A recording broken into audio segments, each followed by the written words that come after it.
이걸 깨닫는데 30년을 낭비했습니다. 그 한마디가 내 마음 깊숙이 파고들었습니다. 매일같이 바쁘게 살아온 세월 속에서 나는 중요한 것을 잊고 살았다는 사실을 후회합니다. 은퇴 후 문을 닫고 집에 들어서니 사무실의 분주함 대신 조용한 집안과 텅 빈 시간들이 나를 맞이했습니다. 한때 더 많은 돈, 더 높은 지위만이 행복의 전부라 생각하며 달렸던 내가 지금 와서 깨달은 건 바로 내 인생의 진정한 가치는 돈이나 직위가 아니라 소중한 사람들과의 시간과 마음이라는 것입니다. 젊었을 때는 야근과 스트레스 속에 하루하루를 버텨오며 가족의 얼굴 한 번 제대로 보지 못한 채 시간을 흘려보냈습니다. 수많은 회의와 출장, 빡빡한 스케줄에 치여 살아온 그 세월 동안 사랑하는 이들과 보내는 시간은 언제나 뒤로 밀렸고 한 번쯤은 제발 멈춰서 가족을 보라는 외침도 있었으나 결국 바쁘다는 핑계로 넘겨버렸습니다. 그렇게 지나간 30년. 이제 와서 나는 한없이 후회합니다. 은퇴 후 며칠째 잠에서 깨니 더 이상 회사의 월급에 의존하지 못하고 스스로 모든 것을 책임져야 한다는 무거운 현실이 다가왔습니다. 사무실 문을 닫고 돌아온 그날 홀로 앉아있던 나는 창밖을 바라보며 스스로에게 물었습니다. 내가 진정으로 바랐던 삶은 무엇이었을까? 내가 이렇게 바쁘게 달려온 이유는 도대체 무엇이었을까? 시간이 지나고 눈을 감으면 내 마음 한켠엔 늘 그리움과 허전함이 자리 잡고 있었습니다. 수많은 사람들과 만났고 수많은 성공을 거뒀지만 결국 내가 놓친 건 내 가족과의 소중한 추억 그리고 스스로에게 주었던 휴식과 사랑이었습니다. 그때마다 나는 자신을 다그치고 돈보다 더 중요한 것은 너 자신과 내 주위의 사람들이다라는 깊은 깨달음을 얻었으나 바쁘다는 핑계로 그 소중한 진실을 외면하기만 했습니다. 이제 와서 뒤돌아보니 내가 허비한 시간은 돌이킬 수 없는 소중한 나날들이었음을 절실하게 느낍니다. 오늘 이 영상을 통해 제가 30년 동안 깨닫지 못해 후회했던 그리고 은퇴 후에야 비로소 깨달은 10가지 인생 수업을 여러분께 공유하려 합니다. 이 수업들은 단순한 이론이 아니라 제가 직접 겪고 마음속 깊은 곳에 새긴 진실들입니다. 여러분도 혹시 지금까지 지나쳐온 시간 속에서 잃어버린 소중한 것을 다시 찾을 수 있을지 아니면 아직 늦지 않았음을 깨달으실지 모르겠습니다. 이 영상은 당신에게 내 인생은 앞으로도 충분히 빛날 수 있다는 희망과 지금부터라도 작은 변화로 큰 후회를 덜 수 있다는 다짐을 심어드리고자 합니다. 30년의 세월을 허비한 후 드디어 제가 배운 10가지 진실을 통해 여러분도 자신만의 소중한 인생 교훈을 찾으시길 바랍니다. 자, 이제부터 제가 은퇴 후 겪은 수많은 시행착오와 그 속에서 얻은 값진 깨달음들을 하나씩 낱낱이 풀어드리겠습니다. 여러분의 인생도 지금 이 순간부터 새로 시작될 수 있음을 이 영상을 통해 함께 확인해 보시길 바랍니다. 영상 시작에 앞서 구독과 좋아요 부탁드립니다. 영상 제작에 정말 큰 힘이 됩니다. 한성호 씨 부부는 서울 수도권의 조용한 주택가에 살고 있습니다. 평범한 자산과 중간 수준의 생활을 해온 이들 부부에게 은퇴는 낯설고도 큰 전환점이었습니다. 더 이상 월급날이 없다는 현실 그리고 갑자기 많아진 여가 시간에 처음엔 막막함을 느꼈습니다. 아침에 눈을 떴을 때 출근할 곳이 없다는 사실이 주는 허전함은 이루 말할 수 없었죠. 한성호 씨는 퇴직 후 내가 앞으로 뭘 하며 살아야 하지? 하고 스스로에게 수없이 물었습니다. 처음 몇 주 동안은 그저 TV를 보거나 스마트폰을 만지작거리며 시간을 보냈지만 마음 한켠엔 불안함이 쌓여갔습니다. 아내 배윤희 씨 62세도 그런 남편을 걱정스럽게 지켜보았습니다. 어느 날 한성호 씨는 아내와 함께 집안 정리를 하다가 서랍 속에서 낡은 수첩 한 권을 발견했습니다. 그 속엔 30년 전 자신이 신혼 때 세웠던 가계부 예산 계획이 담겨 있었죠. 젊은 날엔 생활비를 아끼겠다며 꼼꼼히 적어두었던 메모들이었습니다. 하지만 회사 생활에 쫓기며 언제부턴가 가계부는 쓰지 않게 되었고 돈은 버는 대로 흘러나가기 일쑤였습니다. 오랜만에 그 수첩을 들춰본 한성호 씨는 문득 다시 시작해볼까? 하는 생각이 들었습니다. 은퇴 후 수입이 줄었으니 옛날처럼 한 푼 한 푼 따져보기로 마음먹은 겁니다. 그날 저녁 한성호 씨는 아내와 마주 앉아 오랜만에 진지한 대화를 나눴습니다. 여보, 우리 예전처럼 가계부 다시 써볼까 해. 이제는 씀씀이를 잘 살펴야 할 것 같아. 아내는 반색하며 동의했습니다. 사실 그녀도 남편이 무기력해하는 모습을 보며 무엇이라도 함께 해보길 바라고 있었거든요. 이튿날 부부는 작은 공책을 하나 마련해 매일 지출을 기록하기 시작했습니다. 아침에 장을 보러 가서 쓴 2만 원, 약국에서 산 혈압약값 5천 원, 손주에게 사준 간식값 1만 원. 크든 작든 하루의 소비를 적어보니 비로소 돈의 흐름이 눈에 들어왔습니다. 예전에는 대수롭지 않게 넘겼던 자잘한 지출이 모이면 한 달 생활비에서 꽤 큰 부분을 차지한다는 것을 깨달았죠. 그렇게 시작한 사소한 기록 습관은 한성호 씨 부부에게 큰 깨달음을 안겨주었습니다. 얼마 지나지 않아 부부는 하루 일과를 새롭게 설계하기 시작했습니다. 아침마다 가볍게 공원을 산책하고 돌아와서는 전날의 가계부를 함께 검토하며 소비를 돌아봅니다. 오전 시간엔 집안일이나 독서를 하고 오후에는 가까운 도서관이나 문화센터에 가서 시간을 보냅니다. 처음에는 어색했던 이 일상들이 점차 안정감을 주기 시작했습니다. 회사의 메인 삶에서 벗어나 작은 변화들을 주도적으로 만들어가는 과정에서 한성호 씨는 조금씩 삶의 다른 모습을 발견하게 됩니다.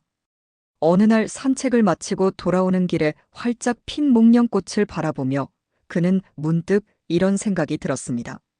지금까지 바쁘게 살며 정작 이런 아름다운 것을 잊고 지냈구나. 이렇듯 은퇴 후의 작은 습관 변화와 새로운 시도들은 한성호 씨의 마음속에 커다란 파장을 일으켰습니다.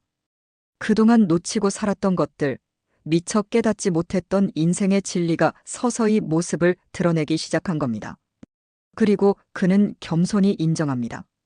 나는 이걸 깨닫는데 30년이나 걸렸구나. 이제 한성호 씨는 자신이 뒤늦게 얻은 깨달음들을 정리해보고자 합니다.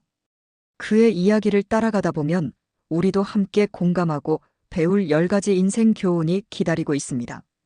일상 속 재정관리와 변화, 은퇴 후 가장 현실적으로 다가온 변화는 수입과 지출의 구조였습니다.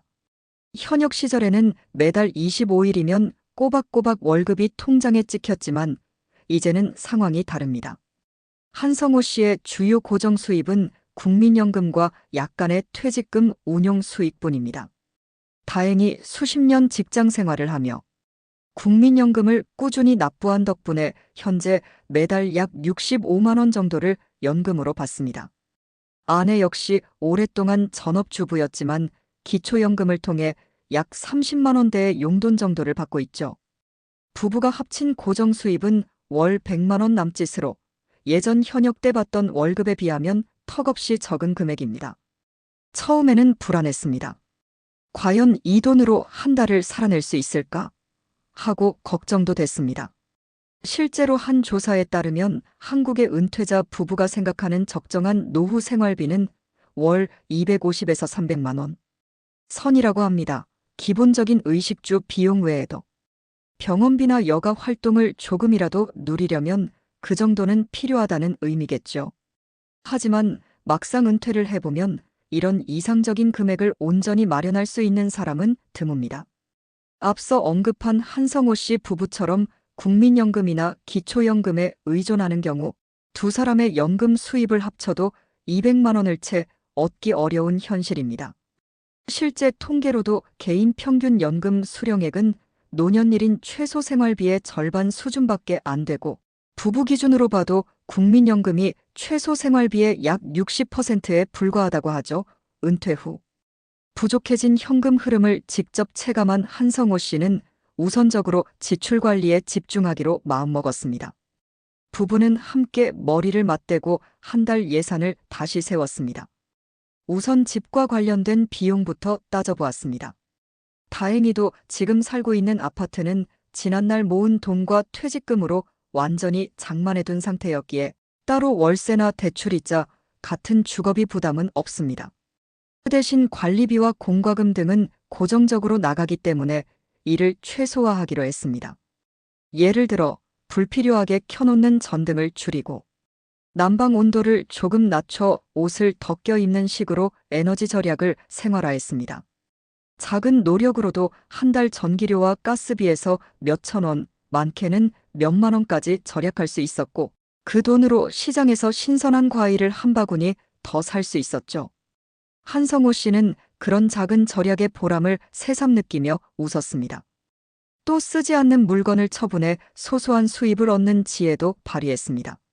한성호 씨는 정장을 입을 일이 거의 없어지자 옷장 깊숙이 보관만 하던 양복들을 중고로 내다 팔았습니다. 십수년 된 캠핑 장비와 낡은 골프채 등도 온라인 중고장터에 올리니 뜻밖의 금세 팔려나갔습니다. 이렇게 얻은 돈은 책값이나 문화생활 비용으로 알차게 활용합니다. 집 안 공간도 한층 여유로워져 정리정돈이 되고 남는 물건이 새로운 주인을 찾아 쓰임을 다하니 일석이조의 기쁨을 느꼈습니다. 식비도 재점검 대상이었습니다. 예전에는 퇴근 후 피곤하면 배달음식을 시켜 먹거나 주말마다 외식을 즐기곤 했지만 이제는 집밥 위주로 식단을 바꾸었습니다. 아내와 함께 시장에서 제철 재료를 장만해 오면 값도 싸고 영양도 챙길 수 있습니다. 직접 요리를 해 먹으면서 둘이 취미 삼아 새로운 레시피를 도전하는 재미도 생겼습니다. 가끔은 손주들이 놀러 오면 특별히 동네 맛집에 데려가 한턱 내기도 하지만 그럴 때를 대비해 다른 날들은 일부러 검소하게 지내자고 서로 약속했습니다. 이렇게 메리트가 있는 소비를 하니 전보다 돈 관리가 한결 수월해졌습니다. 이동 비용 역시 줄일 수 있었습니다. 한성호 씨는 은퇴 전에는 편의를 위해 자가용을 유지했지만 이제는 차량을 정리했습니다. 사실 차를 팔기로 결심하기까지 약간의 망설임도 있었습니다. 젊은 시절 자가용은 노력의 상징이었고 대중교통을 이용하면 괜히 자신이 늙어 보일 것 같다는 자존심도 있었던 겁니다. 그러나 유지비와 보험료, 유류비 부담이 만만치 않은 데다 정작 차를 탈 일도 줄어든 현실을 받아들였습니다. 차를 팔고 나니 생각보다 홀가분했습니다. 대신 대중교통을 애용하는데 65세 이상 노인에게는 지하철 무료 승차 혜택도 있어 수도권 내에서는 교통비가 거의 들지 않습니다.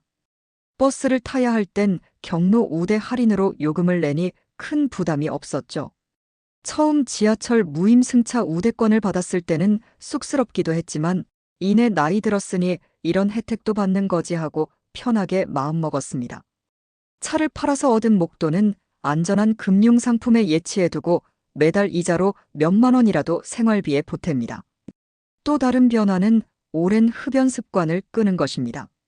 한성호 씨는 젊은 시절부터 피워온 담배를 은퇴를 계기로 완전히 끊었습니다. 하루 한 갑씩 피우던 담뱃값만 한 달에 15만 원 가까이 되었는데 이제는 그 돈과 건강을 모두 지켜낸 셈이죠. 처음 몇 주간 금단 현상으로 예민해져 아내와 다투기도 했지만 가족들의 응원 덕분에 버텨냈습니다. 담배를 끊으니 호흡이 한결 편해져 산책할 때 힘이 덜 들었고 의료비 지출도 줄어드는 효과가 있었습니다. 한성호 씨는 진작 끊을 걸 괜히 돈과 건강을 함께 태웠다며 웃었습니다. 이렇듯 생활 곳곳에서 허리띠를 졸라매고 전략적으로 소비하니 어느 정도 지출 통제권이 생겼습니다.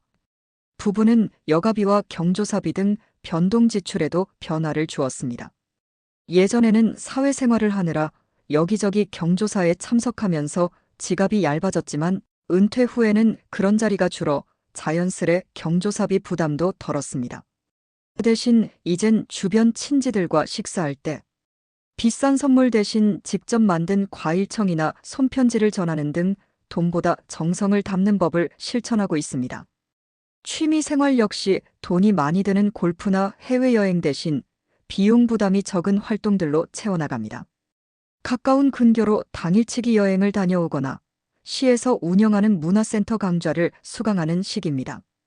서울이나 경기도 내의 공원, 미술관, 박물관 등은 노년층 할인이나 무료 입장이 가능하기에 알뜰하게 활용하고 있습니다. 이렇게 따지고 보니 꼭 많은 돈을 쓰지 않아도 풍요롭게 시간을 보내는 방법은 곳곳에 있었습니다. 물론 예상치 못한 지출에 대한 대비도 필요했습니다. 나이가 들면 의료비가 언제 늘어날지 모르기 때문입니다. 한성호 씨는 퇴직하면서 받은 퇴직금의 일부를 별도로 떼어두었습니다. 그 돈은 건드리지 않고 비상용으로 남겨두기로 했죠.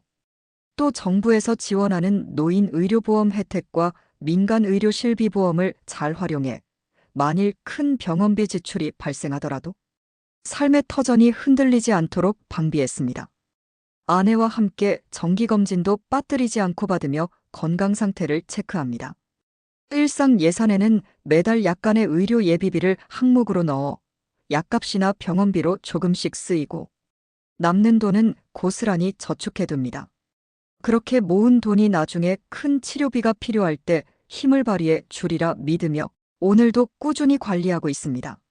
이렇듯 은퇴 후 일상 속 재정 관리는 단순히 허리띠만 졸라매는 일은 아니었습니다.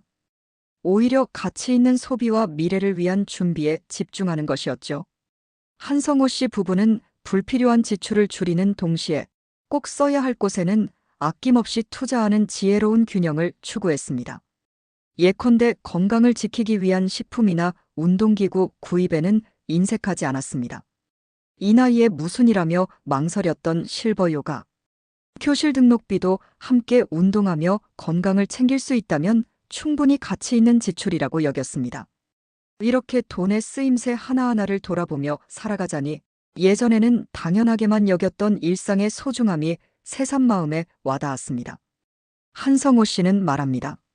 젊을 때는 돈이 참 중요했고 많이 벌면 행복할 줄 알았는데 이제는 돈을 어떻게 쓰고 어떻게 아끼느냐에 따라 마음의 평화가 결정되는 것 같아요. 월말에 통장 잔고가 바닥날까 전전긍긍하던 초기와 달리 이제는 철저한 관리 덕분에 남는 돈을 저축하며 보람을 느끼게 되었습니다. 큰 부자는 아니지만 현재 가진 자산 안에서 누릴 수 있는 작지만 확실한 행복들을 찾아가고 있는 한성호 씨 부부. 이들의 일상 속 재정 변화는 앞으로 이야기할 10가지 인생 깨달음의 토대가 되었습니다. 알뜰하게 그러나 풍요롭게 사는 법을 터득한 이 경험들은 한성호 씨가 지난 30년을 돌아보며 얻게 된 소중한 교훈들과 맞닿아 있습니다. 30년을 뒤돌아보며 얻은 10가지 깨달음, 긴 세월 직장과 가정을 위해 달려온 한성호 씨. 은퇴 후 천천히 걸음을 늦추고 뒤를 돌아보니 비로소 보이는 것들이 있었습니다. 왜 이제야 알게 되었을까 후회도 되고 앞으로 남은 시간이라도 잘 해봐야지 다짐도 하게 된 인생의 교훈들. 한성호 씨가 30년을 낭비한 끝에 깨달았다고 고백하는 10가지 지혜를 하나씩 들어보겠습니다. 1. 직장에 올인하는 삶은 위험하다. 한성호 씨는 젊은 시절 가족보다 회사 일을 우선시하며 살아왔습니다. 회사에서 인정받기 위해 밤낮 없이 일했고 주말에도 휴대폰을 손에서 놓지 않았죠. 그 결과 50대 중반에는 임원 직급까지 올랐지만 정작 퇴직하고 나니 허탈감이 몰려왔습니다. 수십 년 몸담았던 직장은 이제 자신을 더 이상 필요로 하지 않았고 일에 매달리느라 잊고 지낸 취미나 친구 관계는 남은 게 별로 없었습니다. 그는 퇴직 후 몇 달 동안 스스로를 잃어버린 듯한 기분에 빠졌습니다. 그러다 어느 날 책장에서 가족 앨범을 꺼내보게 되었는데 거기엔 자신이 없이 아내와 아이들끼리 찍은 사진들이 유난히 많았습니다. 회식과 야근으로 집을 비웠던 시간들, 그 사이에 아이들은 자라고 부모님은 늙어갔건만 그는 그 현장에 없었던 겁니다. 한성호 씨는 그제야 깨달았습니다. 내 모든 것을 바친 직장이 내 인생 전부가 되어서는 안 된다는 것을요. 직장은 언젠가 떠나야 할 곳이고 직위와 명함은 유효기간이 있는 타이틀일 뿐이었습니다. 회사에 모든 열정을 쏟느라 정작 나 자신의 삶과 주변 사람들을 소홀히 한데가는 혹독했습니다. 그는 후배들에게 종종 이렇게 조언합니다. 회사도 중요하지만 그 외에 내 삶의 영역을 꼭 남겨두세요. 직장 밖 세상에도 우리가 누릴 것들이 생각보다 많답니다. 삶의 균형을 잃지 않는 것이 얼마나 중요한지 한성호 씨는 은퇴 후 뼈저리게 느꼈습니다. 이, 일할 때 이외에 내가 할 수 있는 일을 만들어라. 한성호 씨는 한때 회사인으로서 유능했지만 막상 퇴직하고 보니 아무것도 할 줄 아는 게 없다는 느낌에 당황했습니다. 취미 한 가지 제대로 갖고 있지 않았고 집안일도 서툴기만 했죠. 하루 종일 TV 리모컨만 누르고 있는 자신의 모습이 한심하게 느껴지던 순간도 있었습니다. 그러던 그가 우연히 동네 텃밭 가꾸기 모임에 나가본 것이 전환점이 되었습니다. 작은 주말 농장 텃밭 한 구석을 분양받아 상추와 고추를 심고 가꾸는 일은 처음엔 서툴렀지만 점차 손에 익어갔습니다. 아침에 일어나 물을 주고 잡초를 뽑다 보면 2~3시간이 금세 지나갔고 땀을 흘린 뒤 마시는 시원한 물 한 잔에 큰 보람을 느꼈습니다. 그리고 몇 달 뒤 직접 키운 채소를 수확했을 때 그는 오랜만에 가슴 벅찬 성취감을 맛보았습니다. 아, 회사원이 아니어도 내가 즐겁게 몰두할 일이 생길 수 있구나. 한성호 씨는 감탄했습니다. 일터 밖에서도 내 손으로 무언가를 이루어낼 수 있다는 자신감이 생겼죠. 그는 이제 은퇴를 앞둔 지인들에게 당부합니다. 일 외에 나를 즐겁게 해줄 일을 꼭 찾아두라고요. 직장에서 내몰린 뒤가 아니라 아직 현역일 때부터 취미든 봉사든 작게라도 시작해 놓는 게 좋다고 합니다.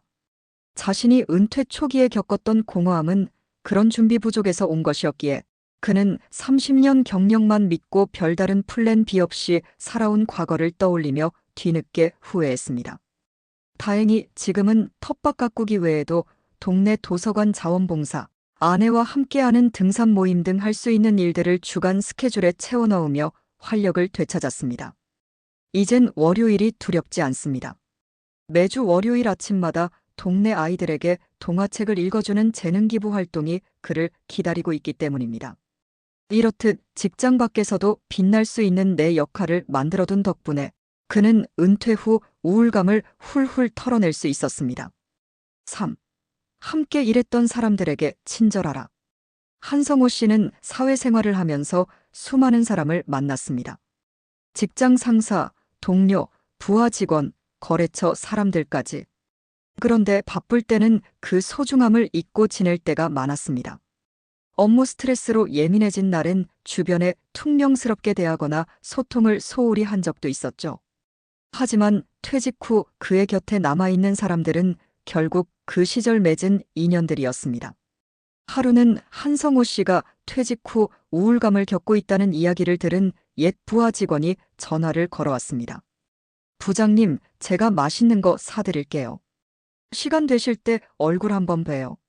한때 자신이 엄하게 대해 서운함을 주지 않았을까 내심 걱정했던 후배였습니다. 그러나 후배는 오히려 한성호 씨가 위축되어 있을까봐 걱정하며 먼저 손 내밀어 준 것입니다. 그제서야 한성호 씨는 일하면서 맺은 관계가 얼마나 큰 자산인지 깨달았습니다. 과거 자신이 베푼 작은 친절이나 조언 한마디를 고맙게 기억해주는 사람들이 있었던 겁니다. 그는 동시에 내가 좀 더 많은 사람들에게 잘해줄 걸 하고 미안한 마음도 들었습니다. 회사 다닐 땐 실적이 우선이라 사람보다 결과를 중시한 경우가 많았지만 돌아보면 결국 기억에 남는 것은 사람이었습니다. 이후로 한성호 씨는 예전 동료들과 연락을 주고받으며 지냅니다. 가끔은 몇몇이 모여 등산도 가고 가족 모임에 서로를 초대하기도 합니다. 그는 직장 생활하면서 만나는 사람들, 한 명 한 명에게 좀 더 친절하고 성실하게 대하라는 교훈을 가슴에 새겼습니다. 언젠가 다시 그 인연들과 마주하게 될 때 부끄럽지 않은 자신이길 바라면서요. 결국 긴 인생에서 남는 건 사람 냄새 나는 추억과 정이라는 것을 은퇴 후에야 비로소 알게 되었습니다. 4. 과한 기대는 상처만 남긴다. 은퇴 전 한성호 씨는 오랫동안 자신을 희생하며 회사와 가족을 위해 헌신해 왔습니다. 그래서 막연히 이 정도 했으면 노후에는 편안하고 존중받으며 살겠지 하고 기대했던 부분들이 있었다고 합니다. 하지만 현실은 생각과 달랐습니다. 회사에서는 퇴직 선물과 송별회로 마지막 인사를 건넸을 뿐 차갑도록 빨리 그를 잊었습니다. 후임자가 오고 조직은 계속 돌아갔죠. 처음엔 그래도 내가 회사에 그렇게 기여했는데 종종 자문이라도 구하겠지 하고 기대했지만 연락은 뜸했습니다. 몇 달 후 회사 행사 때 한번 찾아갔더니 젊은 직원들은 그를 거의 알아보지 못했고 자신도 어딘가 어색해서 금방 자리를 떴습니다. 그는 기대가 큰 만큼 실망도 크다는 사실을 절감했습니다. 가정에서도 마찬가지였습니다. 자신이 번 돈을 모두 가족을 위해 써왔으니 자녀들이 당연히 자신을 경제적으로나 정서적으로 보살펴줄 거라 믿었지만 막상 아이들은 각자 가정을 꾸리고 살아가느라 바빴습니다. 멀리 떨어져 사는 큰아들은 명절이나 돼야 겨우 얼굴을 볼까 말까 했고 가까이 사는 딸도 일주일에 한 번 전화 통화하기가 쉽지 않았습니다. 처음엔 서운한 마음에 내가 너희를 어떻게 키웠는데 하는 서글픈 생각이 들었지만 곧 이런 기대감이 오히려 자신을 더 외롭게 만든다는 것을 깨달았습니다. 한성호 씨는 스스로에게 이렇게 말했습니다. 내가 선택한 희생이었지 대가를 바라면 안 되는 거였어. 기대를 내려놓자 마음이 한결 편해졌습니다. 자녀들에게 바라는 대신 오히려 자신이 먼저 자주 연락하고 손주 사진도 보내달라고 조르며 적극적으로 다가갔습니다. 그러자 아이들도 마음의 부담을 덜었는지 더 살갑게 안부를 전해오곤 했습니다. 또한 한성호 씨는 은퇴 후 자신의 노후 생활상에 대한 기대도 수정하게 되었습니다. 은퇴하면 그동안 못 해봤던 여행도 다니고 친구들도 자주 만나며 즐겁게 지낼 거라 상상했지만 현실의 노후는 생각보다 고요했습니다. 은퇴하면 그동안 못 해봤던 여행도 다니고 친구들도 자주 만나며 즐겁게 지낼 거라 상상했지만 현실의 노후는 생각보다 고요했습니다. 함께 여행 다닐 줄 알았던 친구들은 형편이나 건강 문제로 쉽게 시간 내기 어려웠고 몇몇은 이미 세상을 떠난 후였습니다. 황혼이 이렇게 고독할 수 있나 하고 느끼던 순간 한성호 씨는 행복에 대한 기준을 바꾸기로 했습니다. 거창한 즐거움이 아니어도 좋으니 아내와 매일 웃을 수 있는 소소한 일상에 감사하기로 한 겁니다. 과도한 기대는 접어두고 대신 지금 내 옆에 있는 것들에 만족하려고 노력했습니다. 그러자 실망할 일도 줄고 오히려 작은 일에도 놀랄 만큼 행복을 느끼게 되었습니다. 한성호 씨는 말합니다. 은퇴하고 깨달은 것 중 하나는 기대를 덜 할수록 마음이 편하다는 거예요. 바라지 않으니 오는 것도 감사하고 없으면 없는 대로 웃을 수 있게 되더군요. 이 깨달음 덕분에 그는 상처받지 않고 있는 그대로의 현실을 받아들이는 지혜를 얻게 되었습니다. 건강은 무엇과도 바꿀 수 없는 자산이다. 60대에 접어들면서 한성호 씨는 주변에서 지병이나 급작스런 병환 소식을 자주 듣게 되었습니다. 함께 일하던 동료 중 한 명은 50대 후반의 심장마비로 세상을 떠났고 이웃집 친한 형님은 뇌졸중으로 쓰러져 반신마비가 되기도 했습니다. 그때마다 가슴이 철렁 내려앉았지만 정작 본인은 나는 아직 괜찮겠지 하고 대수롭지 않게 넘겼습니다. 젊을 때부터 고혈압과 혈당경계 진단을 받았음에도 약을 제때 챙겨 먹지 않고 운동도 귀찮다는 이유로 미뤘죠. 직장 생활하면서는 늘 시간에 쫓겨 제대로 된 운동 습관 하나 들이지 못했습니다. 그러던 한성호 씨에게 은퇴 후 첫 건강 적신호가 왔습니다. 퇴직하고 나서 우울한 마음에 소홀해진 식습관과 운동 부족으로 체중이 부쩍 늘었고 어느 날은 가슴이 답답하고 식은땀이 흐르는 증상을 겪었습니다. 깜짝 놀라 병원에 갔더니 의사는 협심증 초기 증상일 수 있다고 경고했습니다. 다행히 큰 문제는 아니었지만 그날 이후 한성호 씨의 마음가짐은 180도 바뀌었습니다. 돈도 중요하고 가족도 중요하지만 내가 건강하지 않으면 아무 소용이 없구나. 당연한 말이지만 그는 비로소 그 뜻을 온몸으로 깨달았습니다. 그 길로 동네 보건소 건강관리 프로그램에 등록하고 매일 아침 산책을 시작했습니다. 처음엔 15분 걷기도 숨이 찼지만 조금씩 거리를 늘려나갔습니다. 또 군것질을 좋아하던 입맛을 다잡고 저염식, 저당 식단으로 바꾸었습니다. 아내도 남편의 결심을 알고 함께 식습관 개선에 힘을 보태주었습니다. 몇 달 뒤 정기검진에서 혈압과 혈당 수치가 눈에 띄게 좋아졌다는 말을 들었을 때 한성호 씨는 그 어느 때보다 기쁜 표정을 지었습니다. 주치의는 계속 이대로 생활하면 약을 줄일 수도 있겠습니다라고 격려해 주었습니다. 그는 건강관리야말로 노년에 자신이 할 수 있는 최고의 투자라는 생각이 들었습니다. 회사 다닐 때는 업무 핑계로 또는 술자리 문화에 휩쓸려 자신의 몸을 혹사시했던 기억이 떠오르며 후회도 되었지만 이제라도 바로잡을 수 있어 다행이라고 여겼습니다. 시간이 많아진 만큼 매일 몸을 움직이고 챙길 수 있다는 것은 은퇴 후 얻은 축복이기도 했습니다. 한성호 씨는 말합니다. 건강은 진짜 있을 때 소중함을 모르다가 잃고 나서야 알게 되는 것 같아요. 은퇴하고 삶의 속도가 느려지니 비로소 제 몸 상태가 보이더라고요. 그리고 덧붙입니다. 퇴직금의 일부를 건강관리에 쓰는 걸 아까워하지 마세요. 좋은 음식 드시고 운동기구 사시고 필요한 치료 제때 받으세요. 그게 남은 인생의 행복을 지키는 지름길입니다.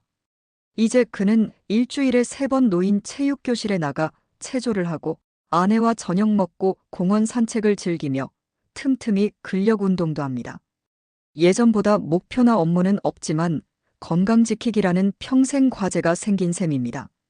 그리고 이 과제를 성실히 수행하는 것이야말로 그가 깨달은 가장 값진 인생 임무입니다. 6. 가족이 결국 전부다. 한성호 씨는 은퇴 후 가족의 의미를 다시금 새기게 되었다고 말합니다. 돌이켜보면 젊은 시절 그는 가족을 위해서라며 일을 최우선으로 했지만 정작 가족과 보내는 시간은 뒷전이었습니다. 아이들 운동회나 학예회 날에도 회사 일 때문에 불참한 적이 많았고 명절에도 교대 근무를 서느라 가족 여행 한 번 제대로 간 기억이 없었죠. 아내 생일에 야근을 하게 되어 꽃다발 하나 달랑 집에 가져온 날 혼자 쓸쓸히 식사했을 아내를 생각하면 지금도 마음이 아립니다. 그는 가족에게 미뤄왔던 시간을 은퇴 후에야 비로소 갚아나가고 있습니다. 이제 그는 매일 아내와 함께 식사합니다. 아침에는 둘이 나란히 앉아 따뜻한 차를 마시며 하루 일정을 의논하고 점심엔 시장에서 사온 재료로 반찬을 만들며 추억 이야기를 나눕니다. 저녁 식사 후엔 손을 잡고 동네 한 바퀴 산책하며 하루의 소감을 주고받습니다. 예전엔 상상도 못했던 여유로운 일상입니다. 아내는 남편과 마주 앉아 식사하는 이 평범한 풍경이 그토록 그리웠다고 말합니다. 젊을 때 남편은 늘 바빠 혼자 밥 먹은 날이 많았기 때문이죠. 한성호 씨도 문득 지금 이 순간이 참 행복하다고 느낍니다.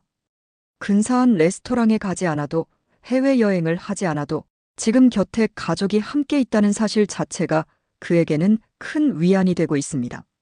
명절 연휴에 성묘를 다녀오는 길, 차 안에서 들려오는 옛 노래를 가족이 다 함께 따라 부른 적이 있습니다.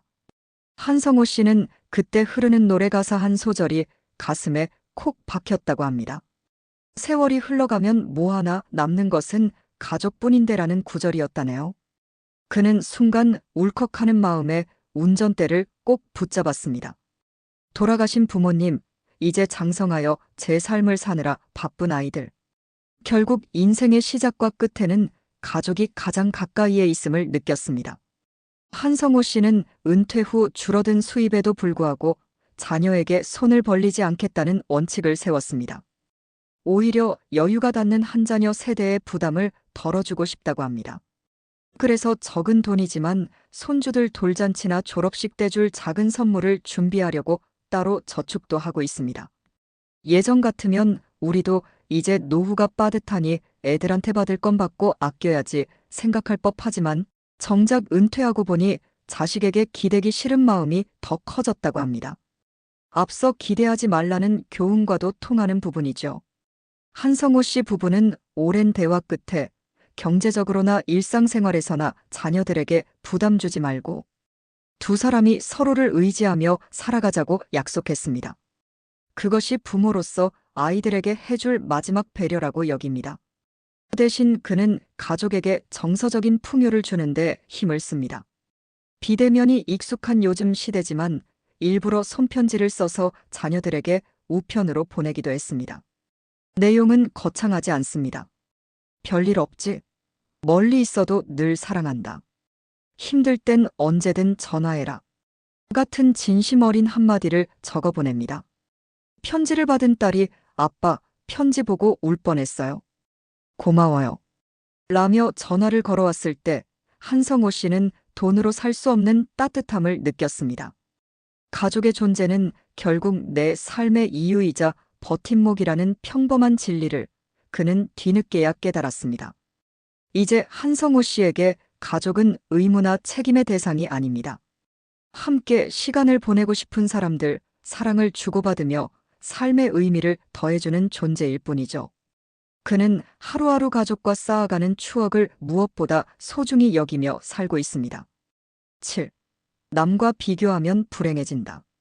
은퇴 후 한성호 씨는 자신보다 더 부유하게 혹은 더 멋지게 사는 친구들을 보며 마음이 울적해진 적이 있습니다.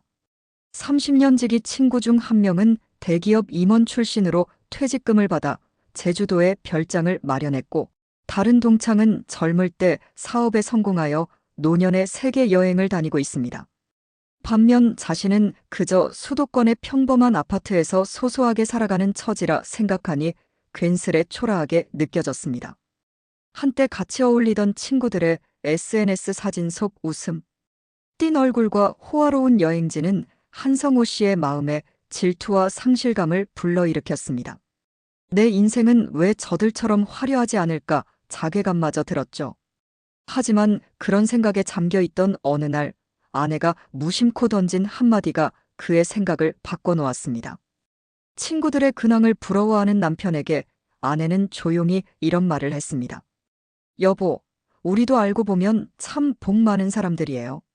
지금 이렇게 큰 탈 없이 같이 늙어가는 게 얼마나 감사한지 몰라요. 잠시 멍해진 한성호 씨는 곰곰이 생각에 잠겼습니다. 그리고 깨달았습니다. 그래, 남들과 비교하느라 내가 가진 것의 소중함을 잊고 있었구나. 사실 별장을 마련한 그 친구는 혼자 외롭게 지내고 있었고, 세계 여행을 다니는 친구는 건강이 나빠져 약을 달고 산다는 이야기를 들었습니다. 겉으로 보기엔 남들이 모두 행복해 보여도 보이지 않는 각자의 고민과 고통이 있다는 사실을 다시금 상기하게 되었습니다. 한성호 씨는 어느새 남과 자신을 비교하지 않는 연습을 시작했습니다. 그 대신 어제의 나와 오늘의 나를 비교했습니다. 어제보다 혈압이 더 안정되었는지, 지난달보다 저축을 더 했는지, 작년 이맘때보다 삶의 만족도가 높아졌는지를 돌아봅니다. 그렇게 기준점을 자기 자신으로 바꾸자 한결 마음이 편안해졌습니다. 남의 성공담이나 자랑거리가 들려와도 이제는 미소 지으며 진심으로 축하해 줄 수 있게 되었습니다. 질투보다는 나도 내가 가진 행복을 지켜야지라는 다짐을 하게 되는 것이죠. 주변에 누군가가 새 차를 샀다고 해도 그는 자신의 오래된 차를 팔고 편해진 삶을 떠올리며 흐뭇해하고, 친구가 손주 자랑을 늘어놓으면 그저 우린 우리대로 좋지하며 마음 편히 듣습니다. 비교의 굴레에서 벗어난 뒤로 한성호 씨 부부는 오히려 검소한 삶에서 오는 소소한 즐거움을 더 많이 찾게 되었습니다. 예전에 친구들과 식당에 모이면 은근히 좋은 차를 타고 오는 이를 보며 위축되기도 하고, 식사 후 누가 더 냈느니 하며 속으로 신경 쓰기도 했지만 이제 그런 모임에서도 마음이 자유롭습니다. 소비 수준을 맞추느라 억지로 비싼 곳에 가지 않고 편한 장소에서 만나는 걸 선호하게 되었고, 친구들도 오히려 그쪽을 편하게 여깁니다. 진솔한 대화와 웃음에 집중하다 보니 우정도 깊어졌습니다. 한성호 씨는 말합니다. 행복은 다른 사람과의 비교에서 오는 게 아니라 결국 내 마음에서 오는 거라는 걸 깨닫는데 참 오래 걸렸습니다. 이제라도 알았으니 남은 인생은 제 기준으로 만족하며 살려고요. 이 교훈은 비단 노년에만 해당되는 것이 아니겠죠. 모든 세대에 꼭 필요한 삶의 지혜를 그는 뒤늦게 터득한 것입니다. 8. 꾸준한 현금 흐름이 마음의 안정이다. 은퇴 초기에 한성호 씨를 가장 크게 짓눌렀던 걱정은 바로 돈줄이 끊겼다는 공포였습니다. 월급이라는 든든한 현금 흐름이 사라지자 마치 절벽 끝에 선 듯한 불안감이 엄습했습니다. 제 아무리 퇴직금과 저축이 있어도 한정된 목돈을 깎아먹으며 산다는 생각이 그를 잠 못 이루게 했죠. 지금 가진 돈이 과연 몇 년이나 버틸 수 있을까? 밤마다 계산기를 두드려봤지만 미래에 대한 확신은 서질 않았습니다. 그러다 한성호 씨는 지출을 줄이는데 한계가 있다면 수입원을 조금이라도 만들어 보자는 생각을 했습니다. 안정적인 현금 흐름이 있다면 마음이 훨씬 놓일 것 같았죠. 마침 그는 퇴직할 때 회사에서 받은 퇴직연금 옵션 중 일부를 연금형으로 수령하기로 선택했습니다. 그 결과 매달 말일이면 퇴직연금에서 나오는 20만 원가량의 현금이 추가로 통장에 꽂힙니다.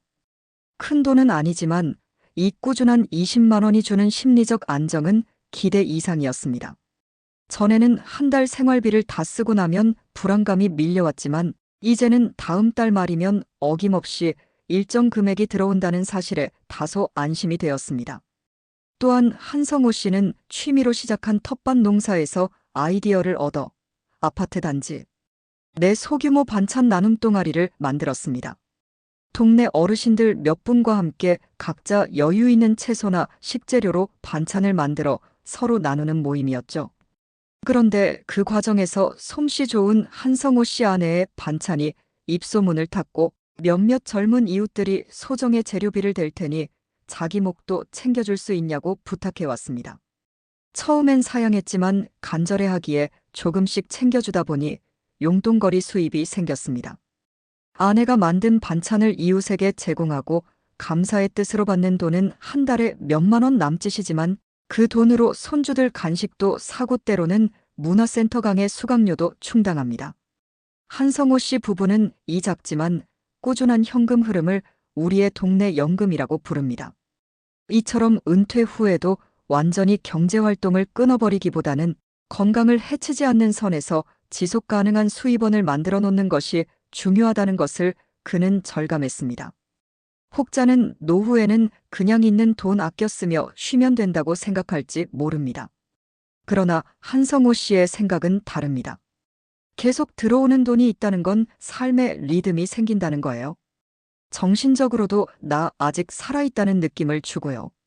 한성호 씨는 다행히 아직 건강이 받쳐주는 한 자신이 할 수 있는 선에서 계속 능동적으로 움직이며 조금이라도 벌이를 이어갈 생각입니다. 이는 단순히 돈을 더 벌고 덜 벌고의 문제가 아니라 그 자체로 삶의 의지와 활력을 북돋우는 일이기 때문입니다. 마지막으로 그는 젊은 후배들에게 미리부터 연금 준비와 투자를 해두라고 강조합니다.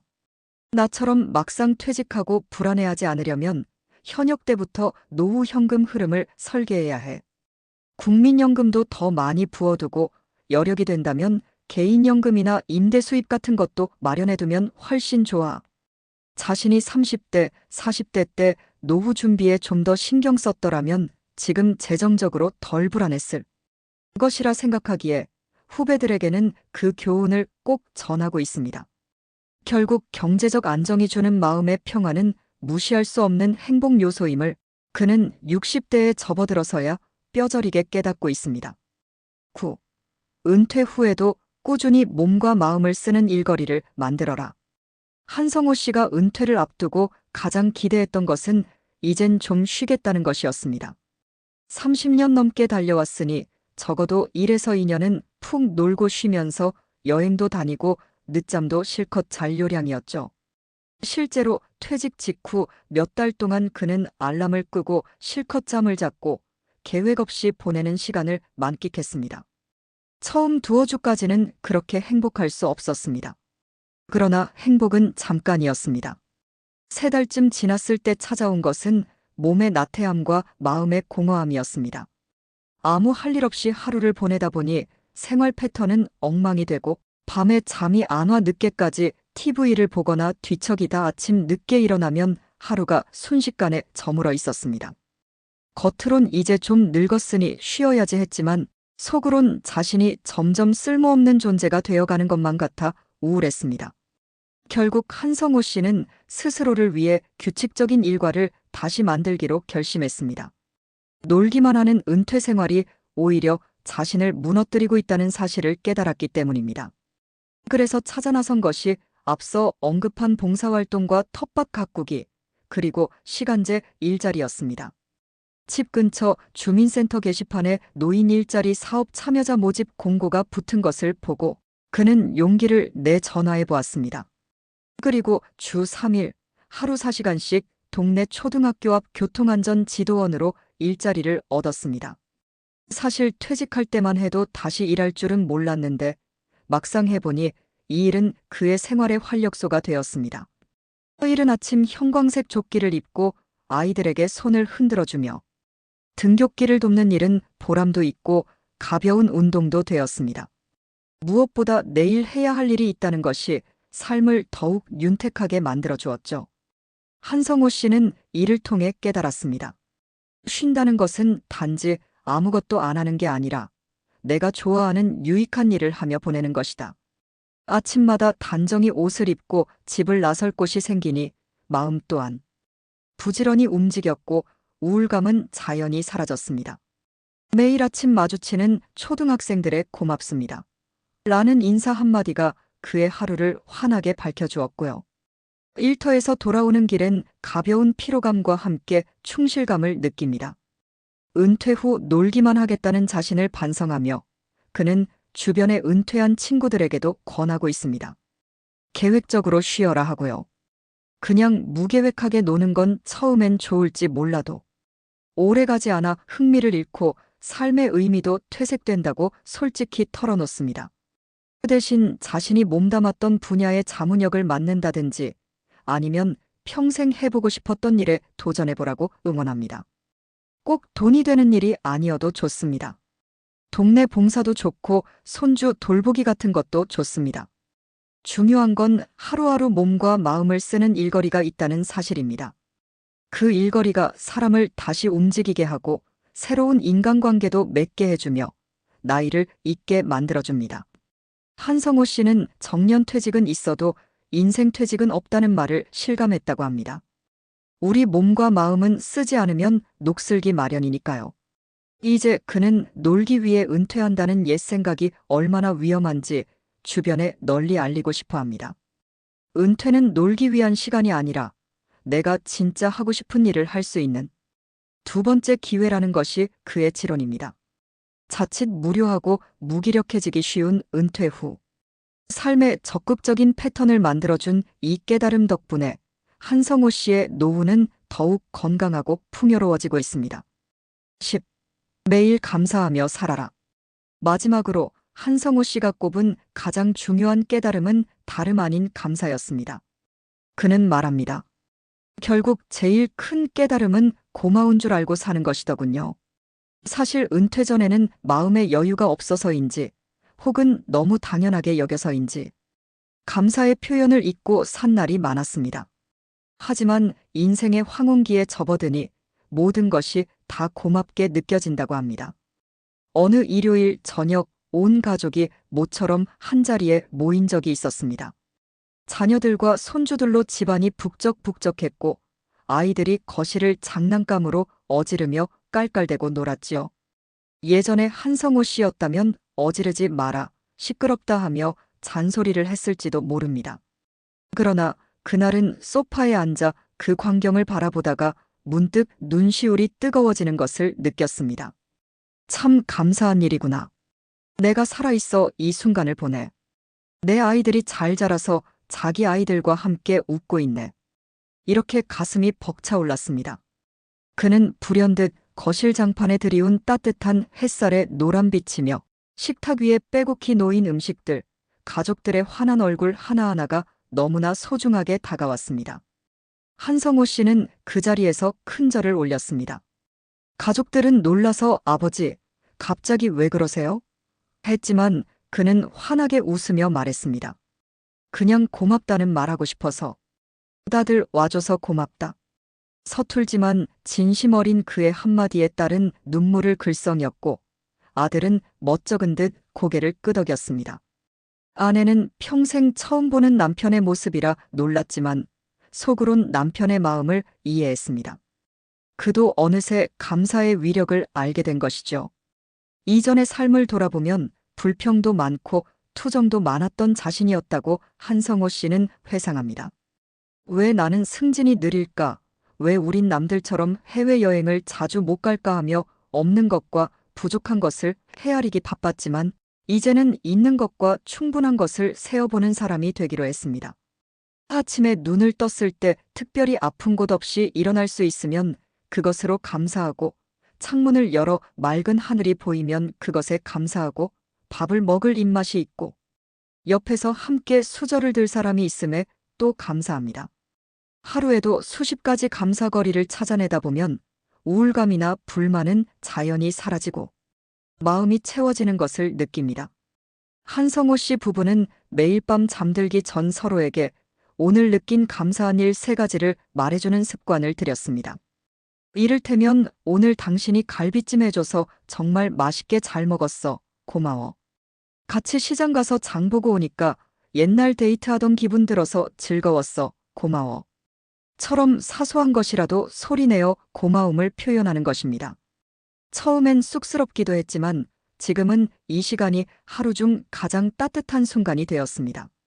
마음속 감사를 표현하면 상대방도 행복해지고 그걸 보는 자신도 뿌듯해집니다.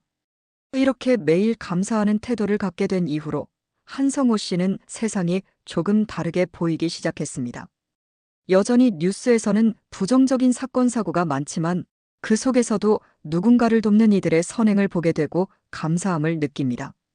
어렵게 사는 이웃을 보면 예전엔 나는 다행히 저렇지 않아 다행 정도였지만 이제는 내가 조금이라도 도울 수 있어 감사라는 생각으로 바뀌었습니다. 그리고 작은 나눔을 실천하며 살아가고 있습니다. 무엇보다 자기 자신에 대한 감사도 잊지 않습니다. 힘들게 일하며 가족을 지켜온 과거의 나에게, 그리고 새로운 도전을 두려워하지 않는 현재의 나에게 스스로 고맙다고 합니다. 자신을 탓하거나 후회하던 마음은 줄고 대신 고생했어, 잘해왔어 하며 자신을 토닥이는 법을 배웠습니다. 그랬더니 마음의 응어리가 풀어지고 오히려 더 나은 내일을 향해 나아갈 용기가 생겼습니다. 한성호 씨가 전하는 마지막 조언은 간단합니다. 하루에 한 가지라도 감사한 일을 찾아보라. 처음에는 찾기 어려울지 몰라도 곧 수없이 많다는 것을 알게 될 것입니다. 그리고 그 감사의 목록이 당신의 남은 인생을 빛으로 가득 채워줄 것이라고 그는 확신합니다. 10가지 삶의 교훈을 이야기하는 동안 한성호 씨의 눈가에는 어느새 맺힌 눈물이 반짝이고 있습니다. 그 눈물은 후회와 아쉬움의 무게일 수도 있고 깨달음과 감사의 빛일 수도 있습니다. 아마 2가지가 다 섞여 있겠죠. 중요한 것은 이제라도 그는 인생에서 무엇이 중요한지 분명히 알게 되었다는 사실입니다. 새 삶의 설계 건강, 여가, 사회적 연결. 이렇게 얻은 깨달음을 바탕으로 한성호 씨 부부는 은퇴 후 새로운 삶의 설계도를 그려나가고 있습니다. 예전에는 한치 앞만 보고 달렸다면 이제는 남은 인생을 어떻게 보낼지 천천히 그림을 그려볼 수 있게 되었습니다. 한국은 이미 평균 기대 수명 83.5세에 이를 정도로 장수 시대이며 60대 후반인 이들 부부에게도 앞으로 20년 이상 새로운 인생이 펼쳐질 가능성이 큽니다. 그 긴 시간을 의미 있게 보내기 위해 이들이 세운 핵심 계획은 건강, 여가, 그리고 사회적 연결 이 3가지에 집중되어 있습니다. 첫째, 건강관리가 최우선인 삶으로의 전환입니다. 앞서 강조했듯 건강의 중요성을 절실히 깨달은 부부는 이를 실천에 옮기기 위해 일상을 건강 루틴으로 채우고 있습니다. 아침 기상 시간과 취침 시간을 규칙적으로 지키며 매일 몸을 움직이는 것이 생활화되었습니다. 한성호 씨는 매주 3번 노인 복지관 요가 수업에 참석합니다. 유연성이 부족해 처음엔 힘들었지만 몇 달간 꾸준히 다니니 이제 기본 동작을 꽤 능숙하게 소화합니다. 요가로 몸을 풀고 나면 혈액순환이 잘 돼 하루 종일 컨디션이 좋다고 합니다. 아내는 아내대로 노래교실에 다니며 목 건강과 스트레스 해소에 힘쓰고 있습니다. 노래를 배우러 다닌 뒤로 아내의 웃음소리가 부쩍 늘었음을 한성호 씨도 느낍니다. 부부는 함께 주치의 정기검진 일정을 달력에 표시해두고 절대 빼먹지 않습니다. 고혈압 약도 시간 맞춰 잘 챙겨 먹고 서로 잊지 않도록 확인해 줍니다. 또한 식단 관리를 위해 주 1회 건강식 요리법을 함께 공부하며 싱겁게 먹는 습관과 충분한 채소 섭취를 생활화했습니다. 이러한 노력의 결과로 두 사람 모두 큰 병치레 없이 활기찬 노후를 보내고 있습니다. 한성호 씨 부부는 앞으로 70대, 80대에도 지금의 건강을 유지하는 것을 최우선 목표로 삼았습니다. 매일 아침 서로에게 이렇게 다짐합니다. 오늘도 많이 웃고 잘 먹고 많이 움직이자. 이 간단한 약속이 두 사람의 건강하고 행복한 삶을 지탱해주는 원동력이 되고 있습니다. 둘째, 의미 있는 여가로 시간 채우기입니다.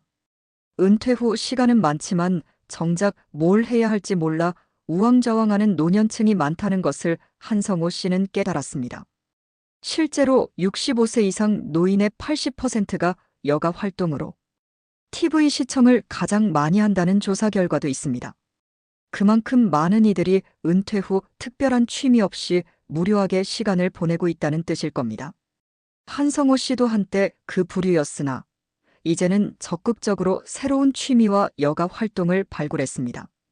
부부가 함께 즐기는 취미 중 하나는 등산과 여행입니다. 예전에는 시간도 없고 체력도 달려 포기했지만 이제는 둘 다 건강해진 덕분에 한 달에 한두 번은 가까운 산에 오릅니다. 서울 근교의 낮은 산부터 시작해 점차 난이도를 높여가는 중입니다. 정상에 올랐을 때 서로 마주보며 짓는 미소는 그 어떤 때보다 환합니다. 또한 국내 여행 버킷리스트를 만들어 하나씩 실행에 옮기고 있습니다. 큰돈 들이지 않고 기차 여행이나 고속버스 여행으로 지방 도시들을 탐방하는 재미에 푹 빠졌습니다. 이번 봄에는 전주 한옥마을로 2박 3일 여행을 다녀왔는데 1인당 10만 원도 채 안 되는 예산으로 오래도록 기억에 남을 추억을 만들었다고 합니다. 숙소는 한옥체험 민박에서 저렴하게 해결하고 식사는 현지 재래시장 먹거리를 즐기는 방식으로 알뜰히 다녔지만 느낀 행복은 그 어떤 해외여행 못지않았다고 하네요. 여가를 보낼 때 중요한 원칙 하나는 함께 할 수 있는 활동을 고르는 것입니다. 부부가 각자 집에서 따로 시간을 보내기보다 가능하면 같이 배우고 같이 즐기는 취미를 찾았습니다. 그래서 요즘 두 사람이 함께 빠져 있는 것은 부부 댄스 교실입니다. 7080 음악에 맞춰 추는 쉬운 스포츠 댄스인데 스텝이 처음엔 엉키지만 서로 얼굴을 보며 웃다 보면 금세 박자가 맞아떨어집니다. 남들 앞에서 춤추는 게 처음엔 쑥스럽기도 했지만 막상 해보니 몸도 마음도 젊어지는 기분이 들었습니다. 춤을 추며 땀을 흘리고 나면 하루가 즐거움으로 채워지고 부부 사이에도 연애 시절 같은 설렘이 피어납니다. 이렇듯 늦은 나이에도 새로운 것에 도전하니 삶의 활력이 생김을 실감하고 있습니다. 한성호 씨는 나이는 숫자에 불과하다더니 정말 맞는 말이에요. 마음만 먹으면 60대 후반에도 얼마든지 새로운 취미에 빠져들 수 있다는 걸 알았죠. 라며 활짝 웃습니다. 그런 그의 표정에선 청춘 못지않은 열정이 느껴집니다. 셋째, 사회적 연결고리를 튼튼히 하기입니다. 은퇴 후 우울감이나 고립감을 겪는 이들이 많은 이유 중 하나는 현역 시절의 사회적 관계망이 사라지기 때문입니다. 한성호 씨 역시 퇴직하고 나니 평일에 연락할 사람이 거의 없고 약속도 드물어 사회적으로 고립되는 느낌이 들 때가 있었습니다. 그는 의식적으로 새로운 인간관계를 형성하고 유지하려 노력하고 있습니다. 우선 앞서 언급한 취미 모임이나 봉사 모임에서 만난 또래 친구들이 생겼습니다. 함께 텃밭을 가꾸는 동네 어르신들과는 때때로 식사도 같이 하며 정을 쌓았습니다.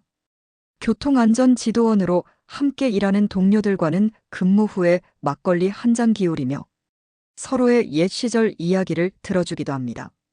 이런 소소한 관계들이 하루의 기쁨을 배가시켜줍니다. 손주들과 보내는 시간도 이들 부부의 큰 행복 중 하나입니다. 일주일에 한 번꼴로 손주들이 집에 오는 날을 정해 함께 놀아주고 식사를 하는데 동화책을 읽어주고 공원을 산책하며 세대 간의 정을 나누다 보면 웃음꽃이 피어납니다. 손주들의 해맑은 웃음을 보고 있으면 절로 젊은 시절이 떠올라 마음까지 젊어지는 기분이라고 한성호 씨는 말합니다. 자녀 부부에게도 도움이 되고 자신들도 활력을 얻으니 손주 돌보는 일은 힘들기는커녕 삶의 활력소입니다. 또한 한성호 씨 부부는 오래 연락하지 못했던 친구, 친척들과 다시 연결하기 시작했습니다. 연말이 되면 직접 손편지를 써서 안부를 묻고 명절엔 영상통화로 서로의 얼굴을 봅니다. 예전엔 바쁜데 뭘 새삼스럽게 하며 미뤘던 일들이지만 막상 해보니 모두들 반가워하며 인연의 끈을 이어가는 것을 고마워했습니다. 멀리 있는 사람들뿐 아니라 가까운 이웃과도 정기적인 교류를 갖고 있습니다. 같은 동네에 사는 교회 친구들과 주기적인 번개 모임을 만들었고 아파트 경로당에도 가끔 들러 새로 이사 온 어르신들과 이야기를 나눕니다. 이러한 사회적 연결은 마음의 젊음을 유지하는 비결이기도 합니다. 다양한 사람들과 대화를 나누다 보면 세대가 달라도 배울 점이 생기고 정보도 공유하게 되어 유익합니다. 예컨대 젊은 이웃에게서 스마트폰 앱으로 병원 예약하는 법을 배우기도 했습니다. 손주 세대와 공감대를 넓히려고도 노력합니다. 10대인 손자와는 문자 대신 카톡 이모티콘으로 대화하는 법을 익혔습니다. 처음 보내본 귀여운 이모티콘에 손자가 할아버지 너무 귀여우세요 라며 웃었던 일화도 있습니다. 이렇게 시대의 변화에 뒤처지지 않고 지속적으로 사회와 소통하다 보니 여전히 세상과 연결되어 있다는 실감을 하게 됩니다.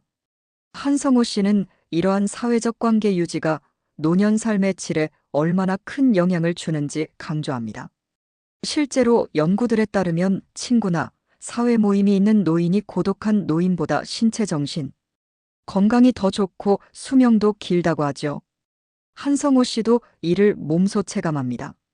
예전에 우울할 땐 사람 만나는 게 귀찮게 느껴졌는데 막상 나가서 수다 떨고 들어오면 그렇게 기분이 좋아질 수가 없어요. 역시 사람은 사람 사이에 있을 때 활력이 도는구나 싶죠. 그의 말처럼 서로 기대고 의지할 사회적 연결망이 있다는 것은 노년의 큰 복입니다. 그리하여 한성호 씨 부부의 새로운 삶의 설계는 결국 이 세 가지 요소를 고루 챙기며 살아가는 것으로 요약됩니다.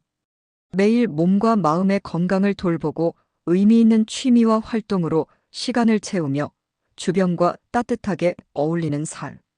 이는 비단 이들 부부뿐 아니라 많은 노년층이 바라는 행복한 노후의 모습일 것입니다. 물론 계획처럼 완벽할 수는 없겠지만 중요한 것은 지향점을 가지고 노력한다는 사실입니다. 그렇게 하루하루를 보내다 보면 어느새 인생 이막이 알차게 채워져 있을 것이라고 한성호 씨는 믿습니다. 석양이 지고 노을빛이 창가를 붉게 물들입니다. 한성호 씨 부부는 저녁 식사를 마치고 나란히 앉아 오늘 하루를 돌아봅니다. 당신 오늘 행복했어? 아내의 물음에 한성호 씨는 환하게 웃으며 대답합니다. 그럼 너무나 행복했지. 고마워. 이렇게 서로의 손을 잡고 미소 짓는 두 사람의 모습은 보는 이의 마음까지 따뜻하게 만들 만큼 평온해 보입니다. 은퇴 후 힘들고 어둡던 시간을 지나 이제 한성호 씨는 새로운 삶의 챕터를 힘차게 써내려가고 있습니다. 비록 이 깨달음을 얻기까지 30년이란 세월이 걸렸지만 남은 인생은 그 지혜를 바탕으로 더욱 빛나게 채색될 것입니다. 그는 더 이상 과거를 후회하는 데 머물지 않습니다. 대신 지금부터라도 배우고 실천하면 된다는 긍정적인 마음으로 미래를 향해 나아가고 있습니다. 얼마 전 그는 아내와 함께 70대에 도전해보고 싶은 10가지 목록을 적어보았습니다. 작은 수첩에 적힌 그 목록에는 국내 유명산 5곳 함께 등반하기, 손주들과 캠핑 가보기, 봉사활동 100회, 채우기 등 설렘 가득한 목표들이 빼곡했습니다. 이처럼 앞으로 다가올 날들에 대한 기대와 열정을 되찾은 그는 하루하루를 선물처럼 받아들이며 살고 있습니다. 영상 앞에 여러분은 어떠신가요? 혹시 한성호 씨의 이야기에 고개를 끄덕이며 공감하셨나요? 아니면 아직 은퇴까지 시간이 남은 분들은 그의 깨달음을 듣고 미리 대비해야겠다 다짐하게 되셨나요? 사람마다 처한 상황은 다르겠지만 인생의 황혼을 준비하는 마음은 누구나 비슷할 것입니다. 두려움과 설렘, 아쉬움과 희망이 교차하는 시기가 바로 은퇴 후의 삶이 아닐까 합니다. 한성호 씨의 10가지 깨달음은 비단 그의 개인 경험이 아니라 우리 모두가 한 번쯤 곱씹어 볼 만한 인생의 교훈들입니다.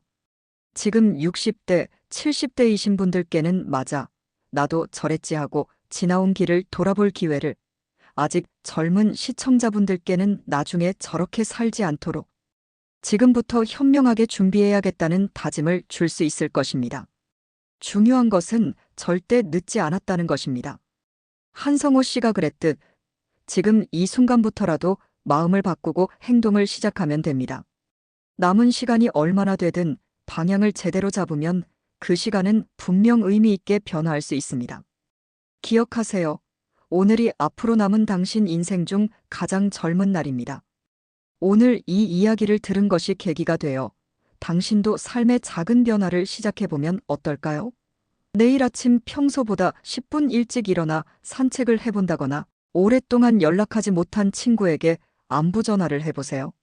아니면 오늘 밤 잠들기 전에 감사한 일 3가지를 생각해보는 것도 좋겠습니다. 아주 사소해 보이는 실천이라도 분명 마음에 따뜻한 바람을 일으킬 것입니다. 마음 한구석에 불안과 후회가 남아있더라도 절망하진 마십시오. 한성호 씨처럼 작은 변화부터 시작하면 됩니다.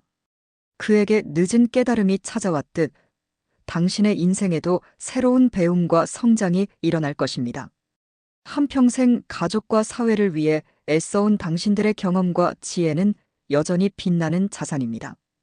이제는 자신의 행복을 돌보면서도 그 지혜를 이웃과 나누어 줄 수 있습니다. 당신의 이야기도 누군가에게는 큰 가르침이 될 것입니다. 해가 저물어가는 하늘이 가장 아름다운 빛을 내듯 인생의 저녁 또한 충분히 찬란히 빛날 수 있습니다. 여러분의 황혼도 충분히 찬란히 빛날 수 있다는 사실을 잊지 마시길 바랍니다. 이제 영상을 마치며 한성호 씨의 한마디를 다시 전해드립니다. 우리 인생, 은퇴 후가 진짜 시작입니다. 남은 시간 매일을 의미 있게 채워가 봅시다.